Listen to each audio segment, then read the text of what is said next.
Holocaust and its globalization from the stage joining us here for his speech. First, I want to thank everyone for the opportunity. It's always very difficult to speak after Dr. Stacy Gallen. Not only is she a voice for the generation on topics such as these, but she speaks with a passion that can only come through recognition of truth. When I heard so far today the words of everyone, not only on the Zoom, but in the room, of not only the Kurdish genocide, but what we now need to do in order to inform the world of the lessons of the Kurdish genocide. A tear came to my eye, and it was a tear of memory and a tear of solidarity. A tear of memory because I've gone to a number of Holocaust education programs. And as I hear your words, I hear in my mind the words of my family members and the words of my community members and my friends of what has happened and what needs to be done because of it. A tear of solidarity because your words resonate a hope and a belief that we can have a better future together. And I want to be a part of your future and in making that future the one that you deserve and the one that we all deserve. I believe that the leadership of the Kurdistan General Health Foundation allows a Holocaust, genocide, and ethical studies program to rise above political and ideological agenda, to touch upon professional, social, and ethical lessons. I also think that recognition that when we draw upon the similarities, but still appreciate the differences between the Holocaust and the Kurdish genocide, will be important in preparing the world so that other genocides can be avoided and so that we can learn positive lessons to establish peace and coexistence internationally and in all of our respective countries. Now, just quickly to think about how the Holocaust and the Kurdish genocides share key structural similarities in their political orchestration, their social dynamics, and their ethical implications. Both events reveal how state power can be weaponized, and they can weaponize identity to justify mass violence, while at the same time, the mechanisms and the rhetoric between what occurred in the Holocaust and what occurred in the Kurdish genocide were distinct. So, for example, in the Holocaust, rhetoric was anchored in a pseudo-scientific racial ideology seeking global Jewish eradication. In contrast, the Kurdish genocide aimed to crush political autonomy demands and to Arabize strategic reasons. While both struck at ethnic identity, one did so by playing up medical and biological fears, while the other primarily focused on political and nationalist fears. Both regimes, however, normalized dehumanization through propaganda.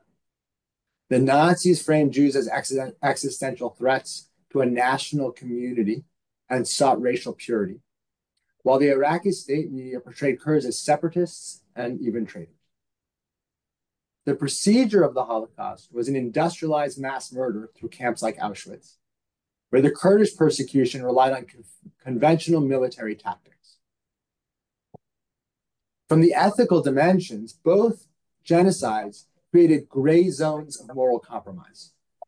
In terms of the differences, Nazi ideology explicitly inverted ethics, framing genocide as a moral duty. Iraqi rhetoric focused on territorial integrity rather than redefining morality. What they did was they excluded the Kurds from the moral community of the state, as opposed to inverting morality itself. The benefits of recognizing even now the similarities and the differences and seeing how the growth of Holocaust studies can benefit and what can be gained from a new program in Holocaust, genocide, and ethical studies shows that these types of studies are interdisciplinary. They offer frameworks to address contemporary ethical challenges in politics, in law, and in medicine and healthcare while fostering global human rights advocacy. Studying Nazi propaganda and state mechanisms reveals how democracies, government, and civil society can erode through scapegoating and censorship. We now know through research that genocides follow identifiable stages from dehumanization to segregation and eventually to extermination, which enables us to develop the skills for proactive intervention. From the medical ethics side, we now know guardrails against abuse because we know about Nazi medical experiments, we know about eugenics programs, we know about how to frame genocide as a public health campaign, even when it's a racial or ethnic ideology or cleansing. And modern bioethics programs already integrate these lessons to combat discriminatory practices, not only in research and pandemic triage protocols, but even in establishing ethical policies for hospitals and health systems.